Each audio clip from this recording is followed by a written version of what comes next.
I had a contingency plan for recording where I was going to be in one room, the room I was secluded in. Ladies and gentlemen, we had our first COVID scare where I was isolated for a number of days awaiting test results. I am fine. I don't know if I'll be fine by the time this is released, but I'm currently fine. But I was planning to run cords under the doors with 2 sets of headphones so we could record while being isolated from one another in adjacent rooms. Maybe we need to pre-record.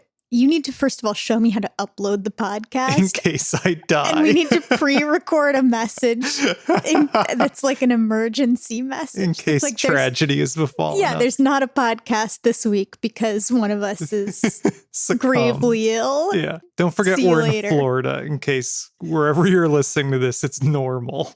Here, it's still not. Nope.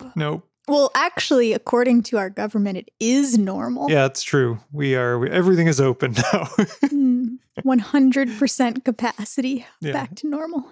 I mean, my life this week will be much worse as a result, but... It's seedy business. It's seedy business. All right, well, we are recording at an unorthodox day and time. It is Yom Kippur, so I had the day off. The last couple days have been the rainiest days of the year here. Just torrential downpours for hours at a time. But I think there's light on the other side of the tunnel. And later this week, it will dip below 70 degrees for the first time in 8 months or whatever. Have you been out to check the plants since all the rain started? Not really. We've had quite a downpour yesterday and again today. Yeah, it'll be perhaps a nasty surprise, akin to when you recently went out and found that the tomato plants had been lopped off. Yeah, I mean, we'll see what's out there. On the topic of the tomato plant thievery that we recently experienced. I thought you were going to say on the topic of nasty surprises. Well, this is sort of one. Okay. There was a piece in the Washington Post that got some traction this past week. I don't know what place this has in a newspaper, but it's it's so short, I wanted to read it. I don't know if that violates any. Doesn't sound like fair use, but I'm not a lawyer, so. Who can say? So this is a piece from the Washington Post titled, "A Neighbor Asks for a Tomato." This is where the story gets weird. The man was maskless, but as soon as he saw me, he stepped back a few feet, creating social distance, a move that seemed friendly. He was in his early 30s, powerfully built. I opened the door fully. "My name is Seth," he said. "I'm a neighbor, and I see you walking your big brown dog, and sometimes a cat is with you." All true. He'd established his bona fides. "My mother just died, and she loved cooking green tomatoes." He nodded toward my small tomato garden. "Could I take a tomato in her honor?"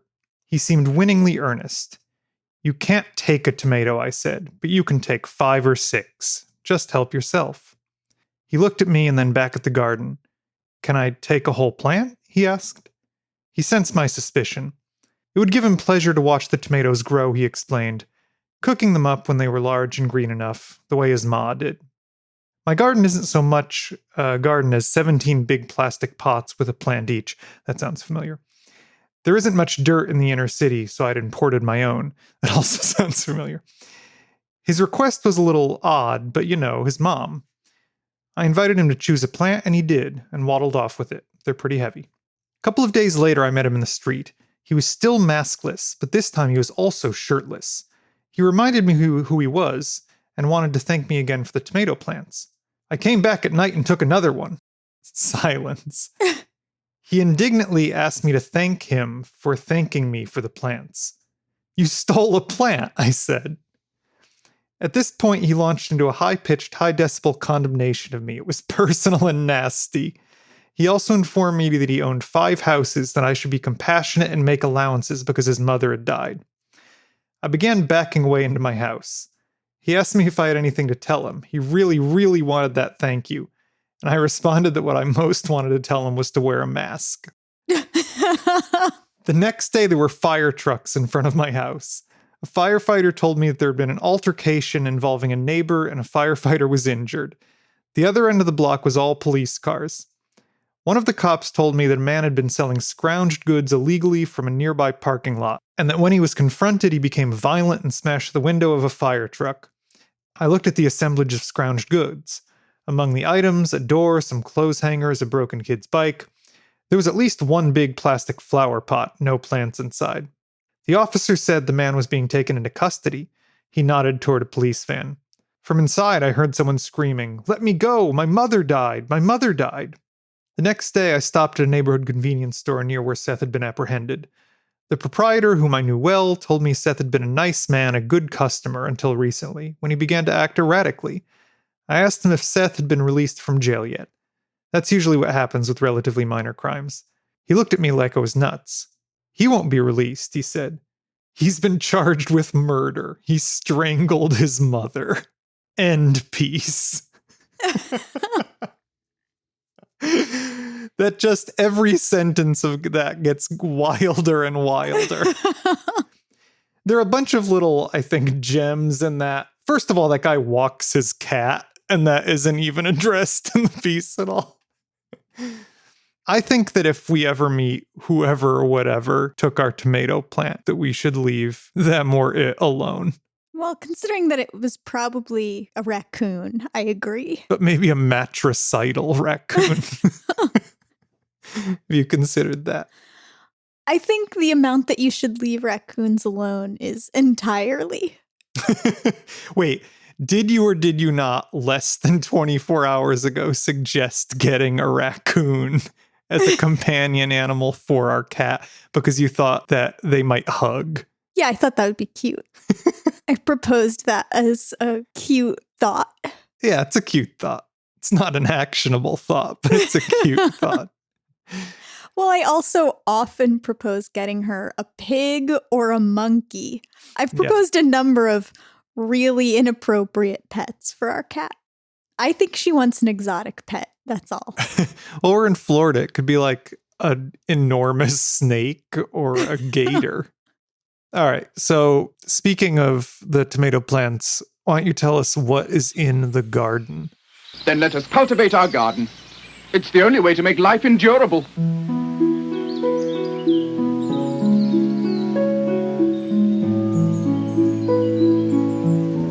What's in the garden? I don't know. That's the big garden news, is that I think I accidentally grew cucamelons. Or maybe I planted cucamelons and forgot. I believe that I intended to plant some regular cucumbers. I think they were Boothby's. Yeah, in the previous episode, you said in the What's in the Garden segment that we've just started to get some little cucumbers coming up. But those cucumbers stayed little. Yep, they never exceeded the size of a grape, a large grape. Well, tell us what cucamelons are. Well, as far as I can tell, they're bad cucumbers. So they're often advertised as sort of a novelty. They're little tiny cucumbers. You pick them when they're still green and sour, and they're like a nice garnish for a salad or a cocktail or something. Sure. And I think they might be Instagrammable or something. Yeah, they look like, people like them. When I Googled them, a lot of people they look like a handful of little gems or something. They're very cute. I actually, when I Googled them, also found a bunch of fraudulent eBay listings where they'd been photoshopped to look red inside as if they were tiny watermelons. Sure, yeah. Similar to the photoshopped Technicolor tomatoes. So anyway, while I was waiting for these cucumbers to get normal cucumber size, they became very ripe and dark green all over. And cucamelons, I've only ever seen them pictured striped and light green. Right. Well, if you let them reach full ripeness, where they become dark green like a normal cucumber or zucchini color. Well, you tasted one. So here's what happened. You had tasted both the light green variety and then the over-ripened dark green variety before you approached me, and you said, hey, will you taste one of these? The dark green ones taste like a mixture of soap and vomit. That was your characterization. That's how I sold it to you. And you said, sure, I'll taste it. I said, sure. Yeah. So the light green ones I thought were nice. Like I didn't have a apotheosis, but it tasted like a cucumber largely. Interestingly, it's like a slightly sour cucumber, the way they're always described as tasting. Yeah. The seeds are really big in them, like proportionate to the fruit. Yeah. The seeds are like take up the majority of the inside of the little thing. They're bigger than I would have thought they would be based on, again, the pictures I've seen in catalogs where it looks like the seeds are quite small and immature. The fruit is pretty much filled with seeds. Yeah. And I ate one of the dark green ones and it was the most noxious thing I ever recall consuming. I don't say that lightly. For a thing that it wasn't rotten, it was ripe, but it wasn't like it was growing mold and decay was happening. Like it was just a riper version of the fruit. I screamed and had to spit it out. I went to the bathroom and immediately used mouthwash. And even after that, I could still taste it in my mouth for like an hour. It's like nothing else I've ever experienced. Do you agree that it tastes like soap and vomit? The vomit note was so pronounced that I didn't have a good chance to decide if I could taste the soap in it. They're really unbelievable. Yeah. I had no idea that a cucumber could become that absolutely disgusting. Yeah, I mean, it wasn't in my mouth for more than a second before it left my mouth as a projectile. So pick 'em young, folks. Yeah, well, so as I was desperately Googling, trying to find some explanation for what had happened here, is this just what cucamelons are like? I encountered a review. This is from the blog of Sea Spring Seeds. Mr. Veghead Says is the name of the blog, and there's like a Mr. Potato Head type cartoon character. Okay. So this is a review of cucamelons grown in 2015, and it's delightfully snarky. We should probably link to it. It says, "What about cucamelon? There are some vegetables that set low standards for themselves, and cucamelon is certainly one of them. This strange New World immigrant is grown for its fruit and goes under different names: mouse melon, Mexican gherkin, and if you're a botanist, Melothria scabra. It seems to be trendy with gardening fashionistas and is being promoted quite vigorously by other seed companies. We're not sure why this is. It has been described as tasting like a sour cucumber, which isn't exactly a selling point. So far, we've avoided the temptation to put cucamelon in our catalog, but because some of our customers have requested seeds, we decided to trial it during the summer of 2015. After a spell of growing, picking, and eating, we can say unequivocally that cucamelon was a disappointment. Even though we attempted to train them up strings, the plants became a mass of unruly, thin-stemmed vines hiding small, mottled green fruit. And if our jumbled plants weren't bad enough, the tedious job of harvesting wasn't worth the effort, since the fruit were not only seedy, but they also had a tough skin and an indifferent, slightly tart flavor." Damn, I wouldn't have described our flavor notes as indifferent. Well, they've got pictures clearly showing the early light green. But again, the modeling on this is quite beautiful and pronounced, like the stripes and the modeling on the skin. And ours, even the light green ones, they just don't look this dramatic and beautiful, which is why I'm wondering, what did I grow? Yeah. Are these not even cucamelons? What are these? They have to be. I don't see what else. I can't think of what else. Yeah. I mean, I was surprised by how small the blossoms were on the cucumber plant, but I had never really grown cucumbers before, so I thought that might just be what this variety looks like. Overall, we feel that cucamelon is good only as a novelty and so won't be selling the seeds. Not only will cucamelon not go in our catalog, but given its dubious value, you shouldn't be growing it anyway.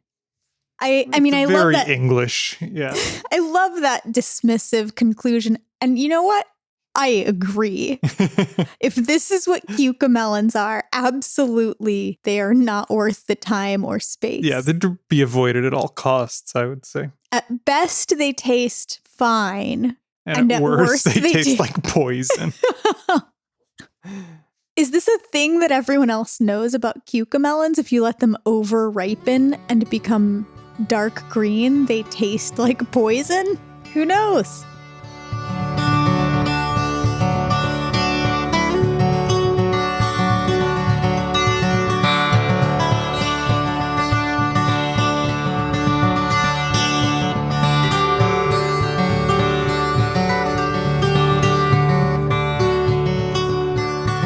So this is our first holiday-themed episode. This will be released in mid-October, I think. And we decided instead of focusing on a catalog, we would do a broad range of catalogs, but pumpkin seed descriptions.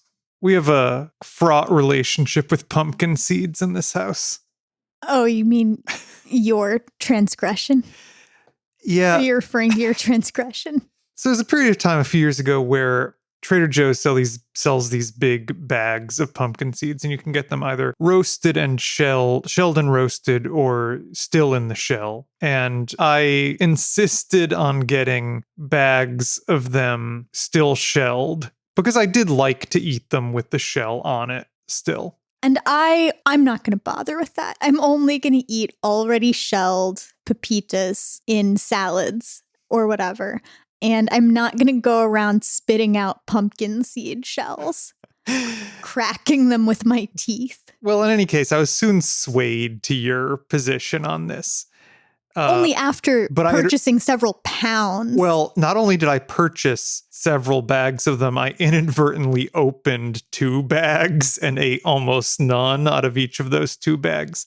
At which point you forbade me from eating any of the shelled ones until I consumed the ones still in shells in the 2 open bags. A scenario, by the way, that is now playing out again with oatmeal, where we got good oatmeal in a still sealed container, but I accidentally opened 2 bags of the worst oatmeal, and now you won't let me eat the good oatmeal until I eat both bags of bad oatmeal. Wow.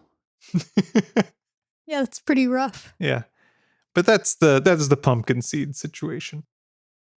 So it seems to me that the sort of standard bearer, the archetypal jack-o'-lantern or Thanksgiving table pumpkin is the Connecticut field pumpkin. It's like what you picture when you picture a pumpkin. I'll read the description from, let's say Fedco, although all the catalogs basically carry it. Also known as Big Tom, grown for jack-o'-lanterns and stock feed, gets to be 15 to 25 pounds, sometimes more. Not uniform in size or shape. Heirloom grown by Native Americans, adopted by colonists before 1700, and a staple of 19th century catalogs. Vicks offered for 10 cents an ounce and 50 cents a pound in 1877.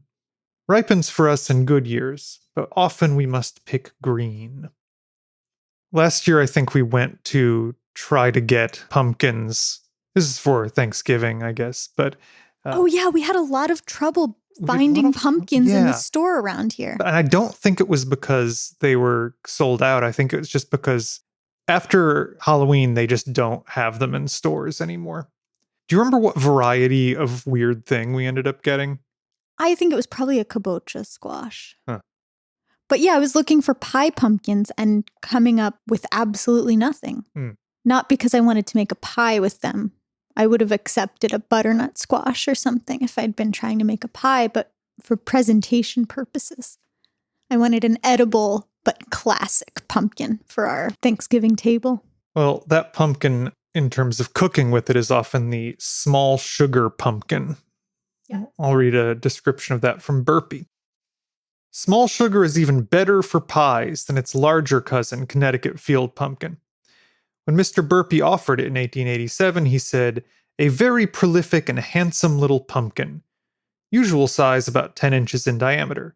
Skin is a deep orange yellow. It is very fine-grained, sweet and sugary, and keeps well. Yeah, so both the sugar pumpkin and the Connecticut field pumpkin, they've the satisfying color that you think of in the seasonal pumpkins, and the fairly standard ovular shapes. Obviously there's some variation within that, but that's the sort of ground floor for pumpkins in these catalogs. Do you want to get us into some more novel pumpkins? Sure. Well, I guess I'll start off with some extremes of size from the territorial catalog. Baby Boo. I saw that one. It's such a great, well, you read it first. Baby Boo produces bone-white mini pumpkins that are as enjoyable to look at as they are to eat. A reliably productive variety, these palm-sized fruit string on creeping vines like Halloween garlands. For pure white color, harvest prior to full maturity, because this one turns a very pale yellow when fully ripe. Yeah, you don't want to let it get piss-colored if you leave it too long. But yeah, obviously Baby Boo is because it's small and is white like a ghost. But very cute. Yeah, but like Baby Boo is a term of endearment also. Or like maybe you would hear like, Baby Boo in like an auto-tuned song of 7 years ago. That would be a common phrase. I guess, sure. Yeah, you're my boo thing. I'm not saying I haven't heard the term boo. I'm saying I am not sure that the phrase Baby Boo would be in an auto-tuned song 7 years ago. Oh, but, wow. But okay.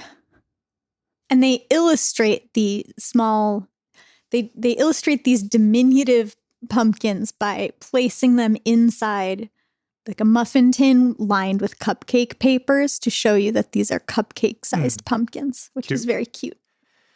I will say the Urban Dictionary defines Baby Boo as the sweet name you call your lover. I haven't disagreed with anything other than the extremely specific claim you made. I just didn't co-sign your extremely specific claim. All right. It's also the name of a children's clothing company, it looks like. I mean, if your claim had been specifically about, say, Tom from Parks and Rec, then I would have agreed. I would have co-signed immediately. Yeah, he does say that, I think. All right, well, let's move on. Yeah, what you got on the opposite side of the size spectrum? Big Moose. Wow. This lumbering pumpkin is an undeniable standout in the garden and field. The huge, heavy, radiant, deep orange squash have defined ribs that may develop a tan highlight. Topping out at a massive 50 to 125 pounds each, these giants are great for carving or straight off the strong, rangy vines for attention-getting autumn displays. Yeah, that's a serious pumpkin. And sorry, just based on ballparking what they say, seeds per gram and price per gram, I guess the seeds are about $1 each. Wow. A little less, but I mean, if you're buying prize-winning pumpkin seeds, they're more expensive. I will say that I believe the biggest one that's widely available, and I think this is the variety that my friends and I tried to grow when we were a kid, is the Dill's Atlantic Giant. Here's a description from Harris Seeds. For giant pumpkin contests, add intrigue to your pick-your-own-patch or farm market with your own giant pumpkins. This variety is easy to grow but requires plenty of space as vines spread 25 feet or more. Fruit often weigh 200 to 300 pounds with average care, and the world record is over 2,000 pounds. These giant, deep round yellow-orange pumpkins add giant fun to fall markets. Yeah, so my friends and I, when we would go to, this is in Connecticut, we would go to wasn't the state fair, it was called the Durham Fair. It was in Durham, Connecticut, which is the city my brother lives in now. And it was very much a agricultural festival as much as it was state fair. Like, I think you could get a fried Twinkie there, but there was a lot of prize vegetable contests and shit. I don't know what you think a state fair is, but I think in its modern incarnation, like the North Carolina State Fair, is now mostly like throw a ball to try to knock over a thing and get a huge stuffed animal and eat a weird hybrid, disgusting snack food. I think if you want to look at inept yarn projects produced by middle schoolers, you'll find them there. You just have to go into the right building. In any case, there were just barns and barns of animals to walk through here, and they had a giant pumpkin contest. And we were always obsessed with that, and we decided we would try to grow them. So my friend, ordered some of these seeds. We tried to grow them in his backyard. And I think we learned through hearsay, because there was I don't think we had the internet. Maybe we asked someone at the farmer's market how to grow them big, and they were like, you got to give them milk. You got to give them milk. So we would dump milk into the soil. Like, how often would you give them milk? I don't remember, frankly. Like, I'm wondering, did you buy gallons of milk specifically for this purpose, or did you take a cup of milk out of the kitchen every so often? I think we took cups of milk out of the kitchen. Well, everybody knows that's how you get big and strong, is by drinking milk. I think that probably that idea that that's how you grow a giant pumpkin came from the general 80s notion that you get big and strong if you drink milk. Like Hulk Hogan would say, eat your vitamins, say your prayers, drink a teeming glass of milk every day. But anyway, we grew these pumpkins. That's how you get to be like Hulk Hogan. That's how you get to be like Hulk Hogan. Yeah, but we grew pumpkins that were big. I mean, they weren't 2,000 pounds, but they were too big for us to deal with. And we got like a little red wagon. Yeah, we got one of our childhood little red wagons, and would load up a single pumpkin in it and drag it around the neighborhood trying to find somebody to give it to. I can't remember if our parents made us do that because they didn't know how to deal with them either, and they were hideously deformed because of the the weight distribution of them.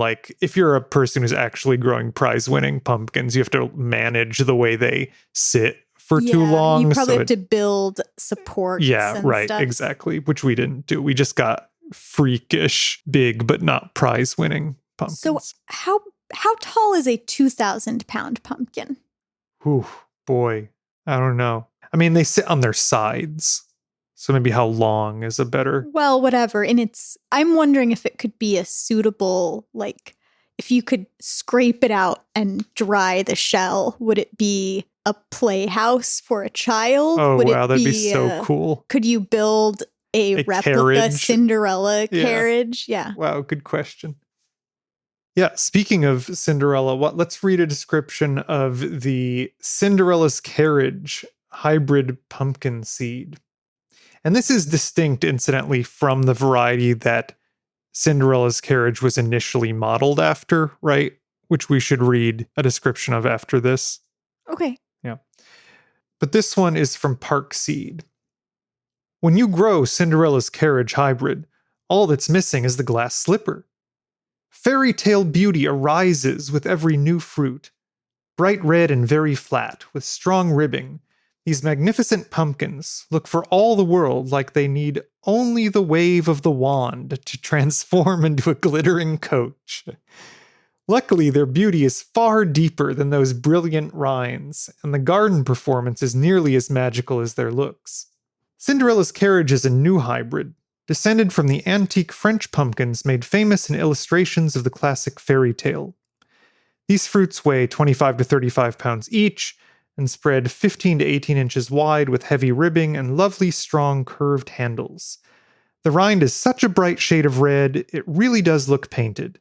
And every once in a while, this plant will treat you to a real surprise, a pale blue fruit, just as delicious and healthy as the red ones. Speaking of healthy, this plant is exceptionally vigorous, with good resistance to powdery mildew and much higher yields than the heirloom varieties from which it is descended. You can expect 5 to 7 fruits on every 3 to 5 foot vining plant. The perfect choice for a child's garden. A Three Sisters planting or even a ground cover in the flowering annual bed. Cinderella's carriage is irresistible. It's no surprise that this pumpkin received an All-America Selection Award in the Southeast Southwest Great Lakes Mountain region. That's a big region. The production is trouble-free and generous, the fruit handsome and unusual, and the flavor, it is possible to treat Cinderella's carriage as an eating pumpkin. Delicious, with pale golden flesh that has a nutty succulence you will love.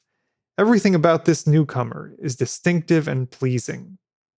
I mean, that's a lot of work went into that description, B. I mean... Yeah, which catalog was that? That's Park Seed. Yeah, that description seems like a labor of love.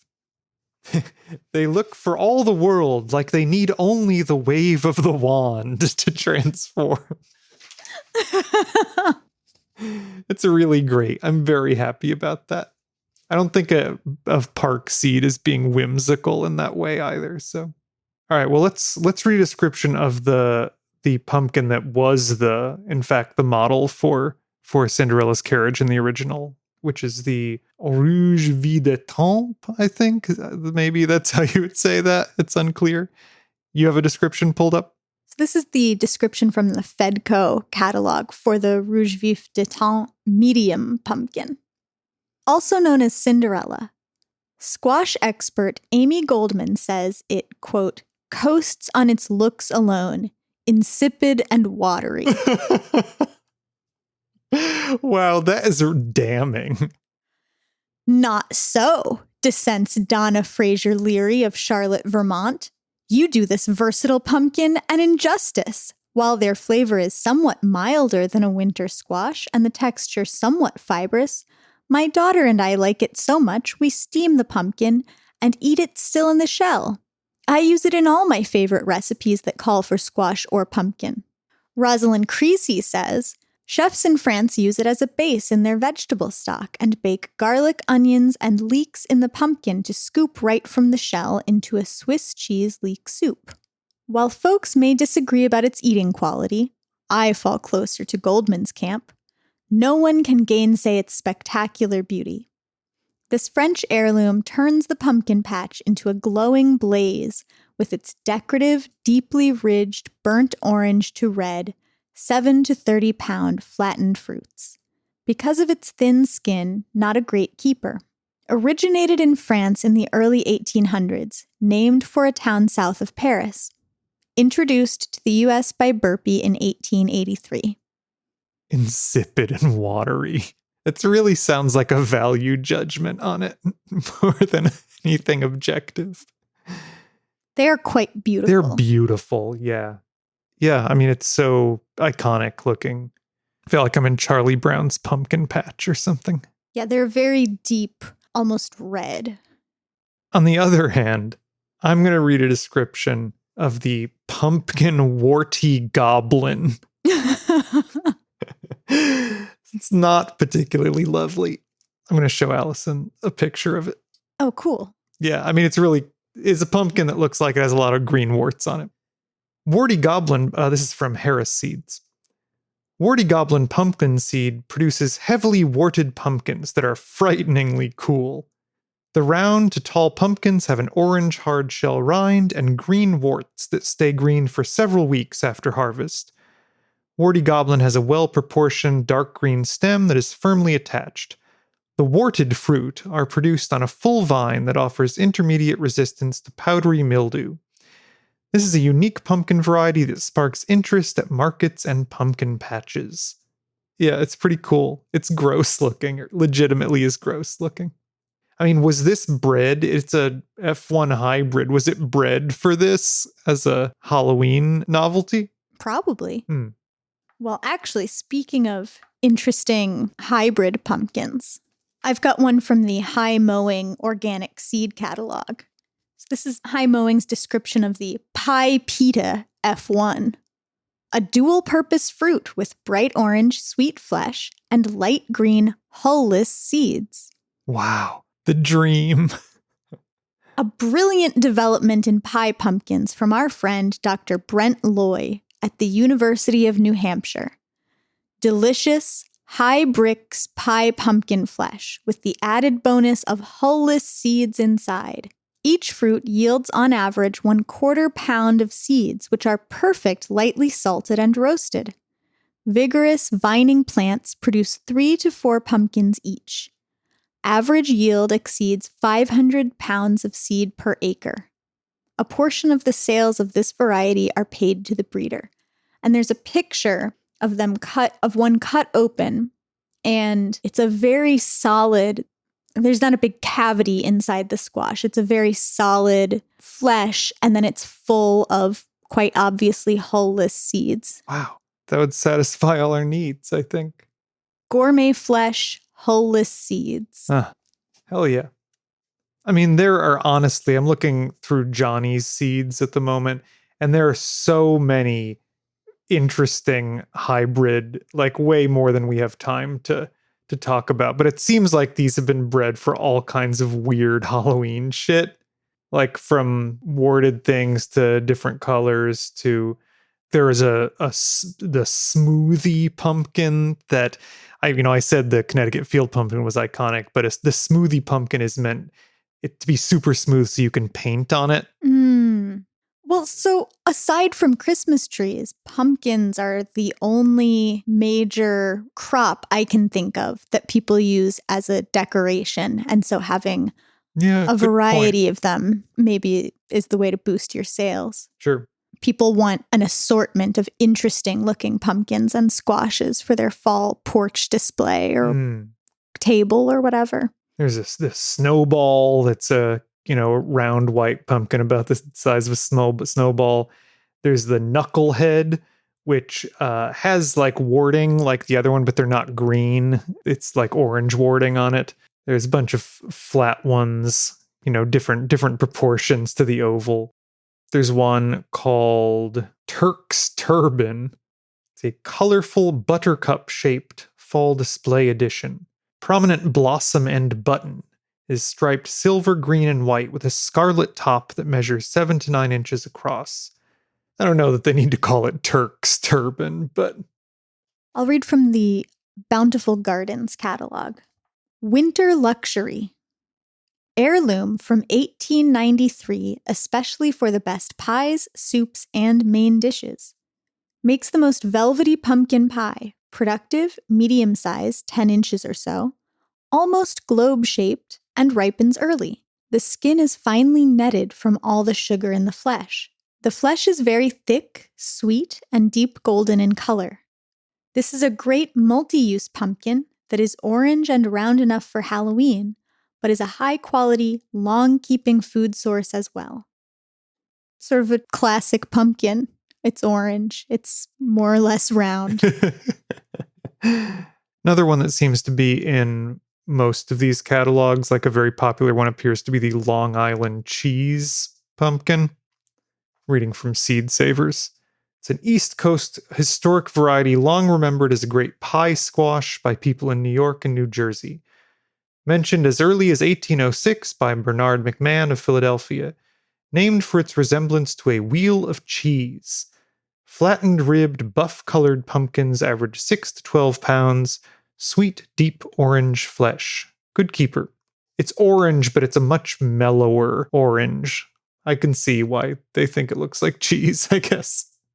Johnny's Selected Seeds has a 2-page spread with a lineup of all their different sort of classic orange, ribbed, round pumpkins, so you can see the differences between them. Sure. And one that jumps out to me is Wolf. Massive handles. Hell yeah. Howden size at 16 to 24 pounds with huge handles. Distinctive round pumpkins are deep orange with moderate ribs. Thick flesh helps prevent flat siding. Bred by Western New York farmer Chris Awald. Matures late. For best results, give wolf plants as much space as possible. And then in the picture, you can see it has an absolutely enormous stem. Wow. Thick. Yeah, thick really handles. girthy. Wow, yeah. Man, some of these pumpkins are just enormous. Like, so enormous that they are very inconvenient. We and talked about taste bad. Certainly. probably, yeah. I mean, we talked about there's the corn that's so big you have to cut it in half to fit it in the pot. Like, what are you doing with a pumpkin that weighs 100 pounds? You need 2 people to move the pumpkin. I guess after you display it, you feed it to your livestock. Yeah, I mean, that is a sensible way to get rid of it. But just moving it around at all seems like a huge pain in the ass. 25 pounds is the real sweet spot, I think, for a pumpkin. And I'm in Burpee now, which, as you might imagine, has a lot of fucking bullshit, stupid names for their pumpkins. Wow. The Mr. Wrinkles hybrid and its companion, the Mrs. Wrinkles hybrid. Yuck. Yeah, a lot of dumb shit. But I thought I would end with their description of the candy corn hybrid, which a lot of companies sell, spelled with 2 Ks, candy corn. And this is incidentally foreshadowing for what will be the Seedy short, the very special Seedy short that drops next week. The candy corn hybrid. No room for huge pumpkins? Bountiful, beautiful Candy Corn Plus is your best pick. Early, compact, 24-inch bush plants produce up to 12 small, glowing yellow pumpkins each, radiating beauty and grace as fall table decorations. 2 weeks earlier than most mini pumpkins and unfazed by rainy weather. I just gotta say that radiating beauty and grace is a terrible piece of writing to put in your seed catalog. But the fact that it's spelled with 2 Ks probably gets them out of legal trouble with Brock's, you would think. Well, maybe they have to. Yeah, exactly. You don't want to get on Brock's bad side, friends of the pod. All right, yeah, so check out our Seedy short, which may deal with candy corn next week. And if you're so inclined, you can elect to follow us on Twitter at Seedy Business or on Instagram at Seedy Business Pod.